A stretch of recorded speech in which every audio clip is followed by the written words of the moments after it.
Lula peida e desiste de ir no 1º de maio com medo de não ter ninguém lá. O fim do sindicalismo. Pois é exatamente com essa premissa super explosiva e direta que o material da nossa análise de hoje começa. E antes da gente mergulhar de cabeça e desconstruir os argumentos por trás dessa afirmação tão forte, já aproveita e inscreva-se no nosso canal. Bom, o nosso objetivo aqui hoje é entender a lógica de uma crítica focada no livre mercado. Uma crítica que defende, basicamente, que a forma como a gente pensa sobre empregos, sindicatos e salários está passando por uma ruptura absoluta.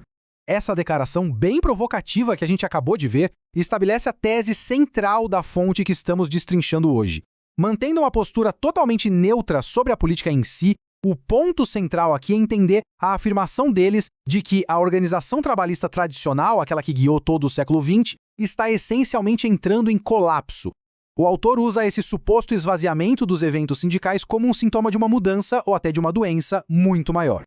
O que naturalmente levanta uma pergunta super instigante que vai guiar a gente por toda essa análise. Será que a era do sindicalismo tradicional realmente chegou ao fim? A fonte joga essa questão no ar justamente para apontar uma incompatibilidade muito profunda entre os velhos modelos de sindicato que foram pensados para as fábricas lá do passado e essa dinâmica hiperveloz da nossa economia atual. Então, vamos para a primeira parte dessa lógica, a ausência no 1º de maio e a crítica ao alívio de dívidas. E aqui a narrativa da fonte fica muito bem ilustrada. De um lado, a gente tem a alegação de que o presidente do Brasil escolheu não ir a um ato de 1º de maio. Por quê?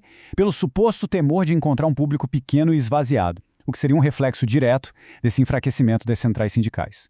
Do outro lado, a gente tem a alternativa que ele escolheu, um pronunciamento em rede nacional para anunciar medidas de alívio de dívidas. O material que estamos analisando critica essa troca duramente, dizendo que isso foi, na verdade, uma tática de evasão.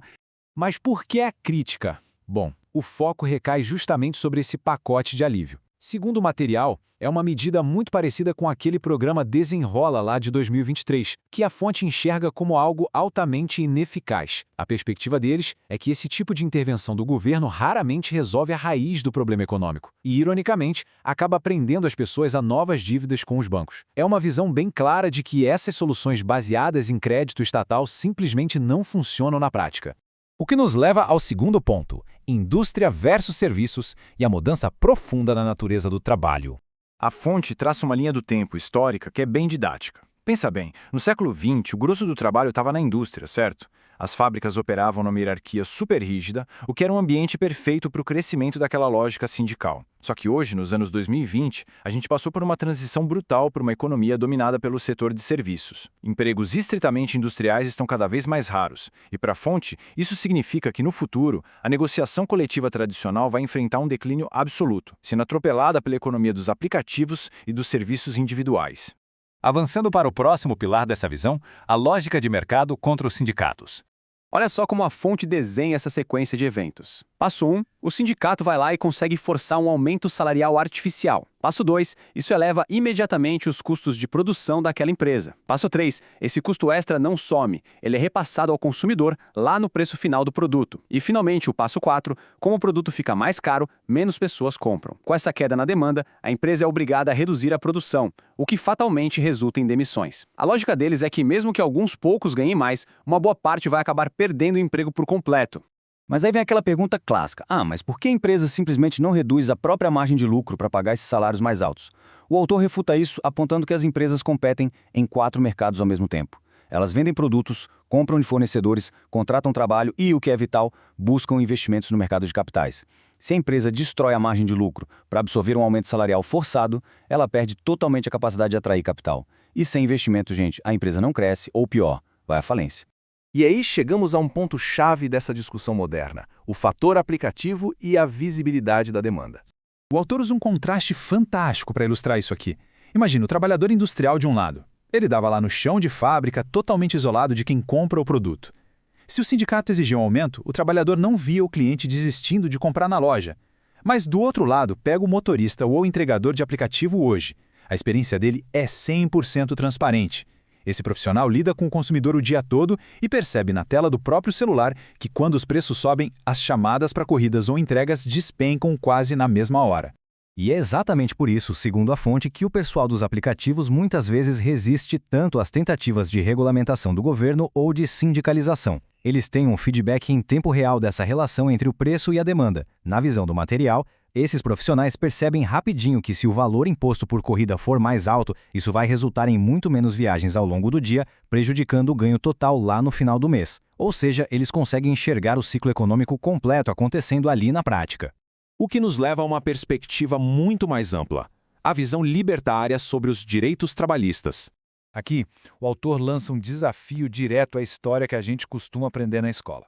Eles argumentam que as grandes conquistas trabalhistas, tipo a jornada de 8 horas, não vieram de pressão de sindicato ou de canetada de político.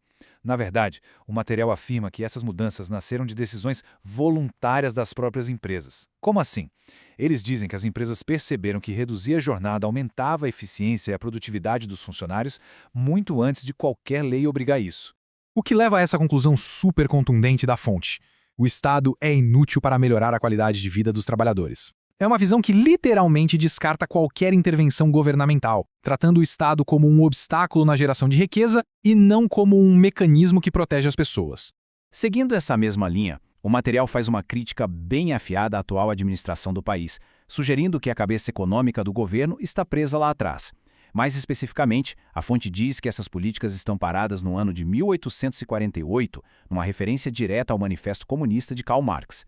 Para eles, o mundo virou de cabeça para baixo e mudou drasticamente, enquanto a visão desses líderes teria ficado totalmente congelada no tempo. Então vamos para a última parte dessa lógica: a arma definitiva, o pedido de demissão. O autor define a grande solução de mercado para os salários através do mérito de cada um. É o conceito de que o verdadeiro e talvez o único poder real de quem trabalha está na capacidade de gerar valor para a empresa. Se o profissional gera valor, o chefe vai lutar para manter ele ali. E se ele não fizer isso, a maior arma de negociação desse trabalhador é simplesmente buscar uma proposta melhor na concorrência e pedir as contas voluntariamente. Nessa visão, a mobilidade individual, e não a união do grupo, seria o verdadeiro motor para o aumento de salário. E isso deixa a gente com uma reflexão enorme para fechar nossa análise de hoje. Será que o futuro do trabalho realmente pertence àquela negociação coletiva que marcou o século passado, ou nós estamos caminhando sem freio para um cenário de mobilidade de livre mercado que é hiperindividualizada? As regras desse jogo com certeza estão mudando muito rápido. Esperamos que essa desconstrução tenha trazido uma visão bem mais clara sobre esse debate tão complexo. E aí, o que acham? Até a próxima!